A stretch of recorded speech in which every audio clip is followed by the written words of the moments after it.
Perkenalkan, nama saya Yuda Tambunan, saya dari kelas 10-6. Di sini saya akan menjelaskan sedikit tentang apa yang telah dipelajari dari bab yang kedua yang berjudul Undang-Undang Dasar Negara Republik Indonesia tahun 1945.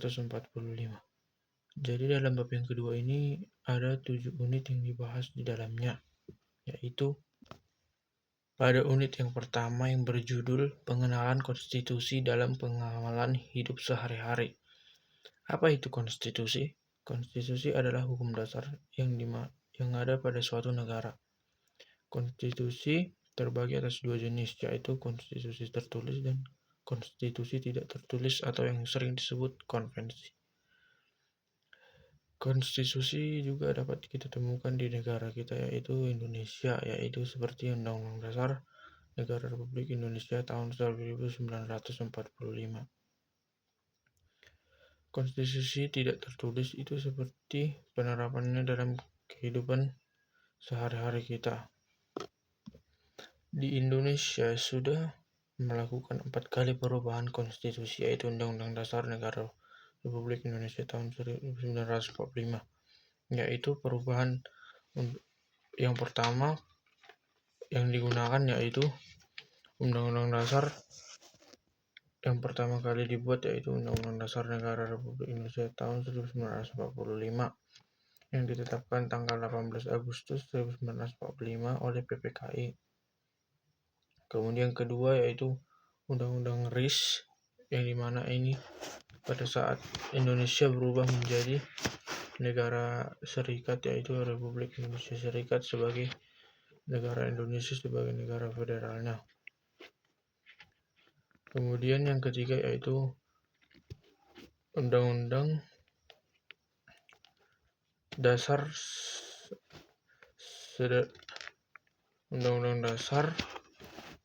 sementara, yang dimana di sini Undang-Undang Dasar sementara adalah penggunaan sementara karena konstituante yang gagal untuk membuat Undang-Undang Dasar yang baru. Dan yang kemudian yang terakhir yaitu Undang-Undang Indonesia kembali kepada Undang-Undang Dasar tahun 1945 yang kemudian telah melakukan 4 kali amandemen, yaitu yang pertama tahun 1999, yang kedua tahun 2000, yang ketiga tahun 2001, dan yang terakhir tahun 2002. Kemudian pada unit yang kedua yang berjudul Pengenalan Norma dalam Kehidupan Sehari-hari. Apa itu norma? Norma adalah peraturan yang dibuat oleh masyarakat dan yang membuat masyarakat itu teratur dan sejahtera hidupnya. Norma ada yang tertulis dan tidak tertulis. Norma ada 4 jenis, yaitu norma kesusilaan, norma agama, norma kesopanan, dan norma hukum. Norma juga bersifat mengikat, yaitu mengikat masyarakat di suatu daerah. Norma pada suatu daerah itu berbeda-beda tergantung budaya dan tradisi yang berlaku dalam masyarakat tersebut.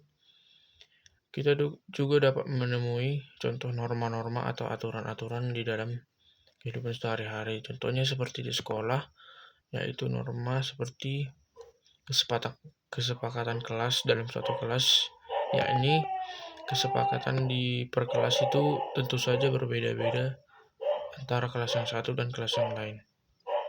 Itu yang membuat norma pada suatu daerah atau pada suatu tempat itu berbeda-beda tergantung masyarakat yang di dalamnya.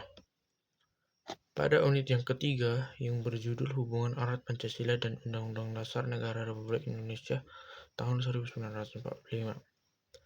Di sini kita ketahui bahwa hubungan antara Pancasila dan Undang-Undang Dasar 1945 itu memiliki hubungan yang erat, yakni Pancasila sebagai dasar hukum atau dasar hukum yang membuat hukum-hukum lain harus harus selaras dengan Pancasila, yaitu seperti Undang-Undang Dasar yang kita ketahui pada alinea yang keempat di dalam Undang-Undang Dasar tahun 1945.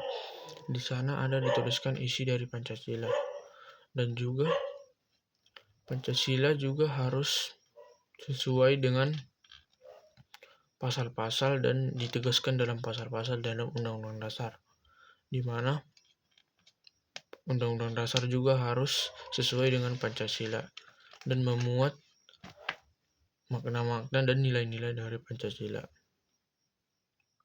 Serta Pancasila juga ditulis dalam tinta abadi, yang dimana dalam Undang-Undang Dasar di sana tidak dapat dilakukan perubahan, maka otomatis Pancasila juga tidak dapat dilakukan perubahan karena sudah ditulis dalam Undang-Undang Dasar tahun 1945. Serta yang paling penting dari unit yang ketiga ini yaitu hubungannya, ini pada bagian sila-sila dari Pancasila. Pasti dalam Undang-Undang Dasar dipertegas dalam setiap pasal, dari mulai sila pertama dan sampai ke sila yang kelima dipertegas dalam Undang-Undang Dasar 1945. Dalam unit yang selanjutnya, yaitu yang berjudul membuat kesepakatan bersama. Apa itu kesepakatan bersama? Kesepakatan bersama adalah hasil musyawarah bersama atau diskusi antara dua pihak atau lebih untuk mencapai suatu tujuan atau menentukan aturan yang disetujui oleh setiap anggota atau orang yang membuat kesepakatan tersebut. Kesepakatan tersebut dibuat minimal oleh dua orang dan tidak mungkin dilakukan oleh satu orang. Kesepakatan bersama ini dapat menimbulkan rasa solidaritas, rasa kebersamaan yang menimbulkan semakin kepercayaan antara satu sama lain semakin dekat. Dalam membuat kesepakatan bersama, ada beberapa sikap yang harus dimiliki, yaitu yang pertama menghargai pendapat orang lain, yang kedua mendengarkan saat orang lain memberi pendapat, yang ketiga terbuka dan mau mendengarkan orang lain, dan yang terakhir yaitu tidak memaksakan pendapat diri sendiri. Pada unit yang kelima yang berjudul Produk dan Hierarki Perundang-undangan. Produk dan hierarki perundang-undangan ini ada beberapa bagian atau beberapa produk, yaitu yang pertama Undang-Undang Dasar Negara Republik Indonesia sebagai yang menduduki hierarki paling atas. Yang kedua yaitu ketetapan MPR atau TAP MPR. Yang kemudian ada undang-undang atau peraturan perundang-undangan. Kemudian ada peraturan pemerintah atau PP atau Perpres atau PP. Kemudian di bawahnya ada peraturan presiden atau Perpres yang dilanjutkan oleh peraturan daerah lainnya seperti peraturan daerah kota atau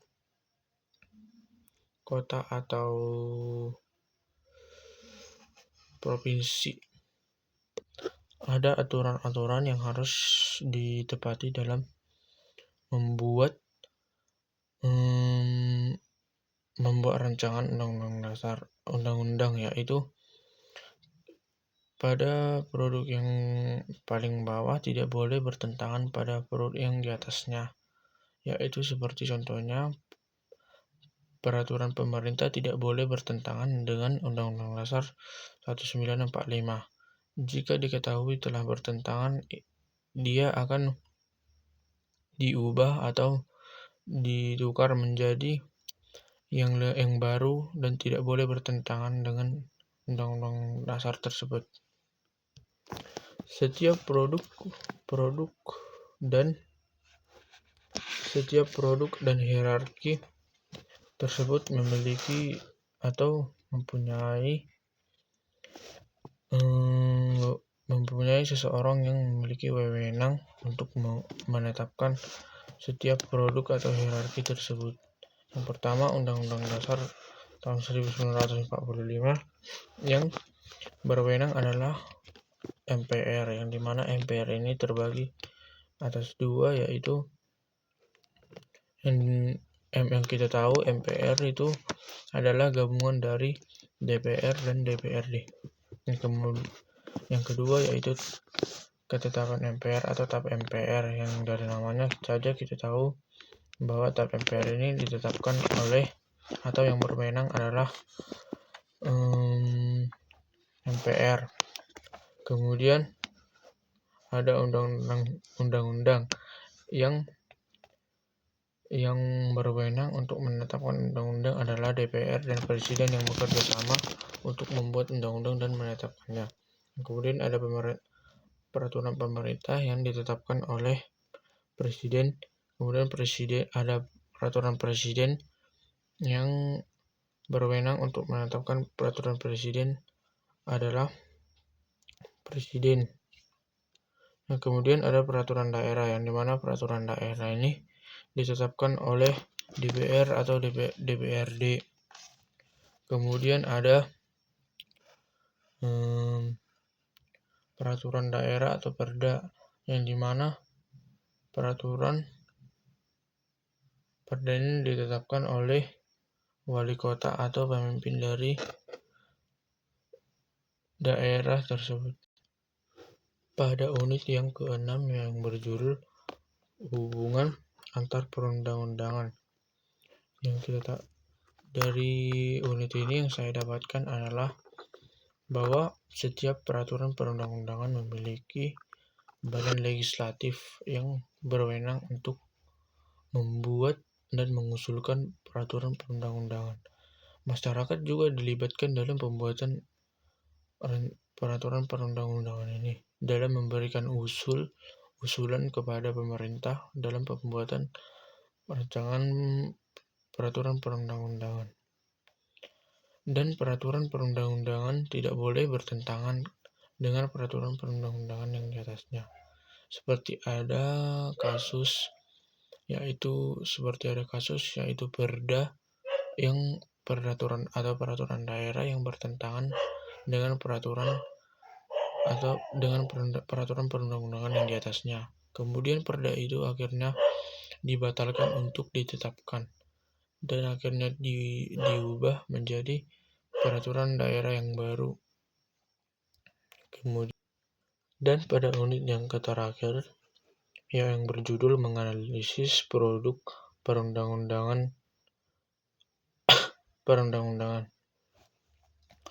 Pada unit yang ke-7 ini yang saya dapatkan adalah bahwa setiap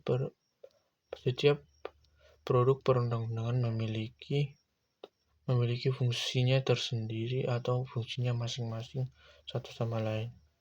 Dan setiap produk perundang-undangan itu saling berhubungan satu sama lain dan tidak boleh bertentangan. Mereka memiliki arah yang sama dan tujuan yang sama, yaitu untuk mencapai keselarasan dan mencapai kesejahteraan pada masyarakat.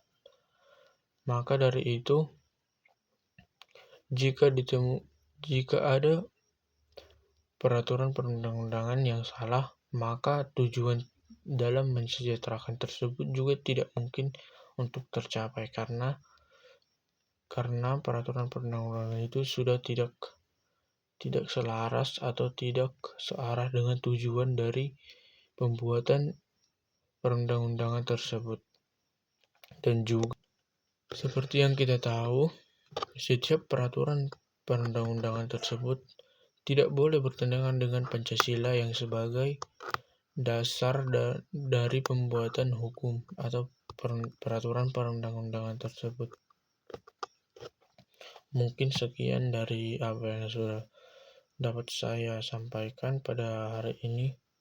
Bila ada kata yang salah, mohon dimaafkan. Mungkin saya masih kurang dapat menceritakan lebih rinci lagi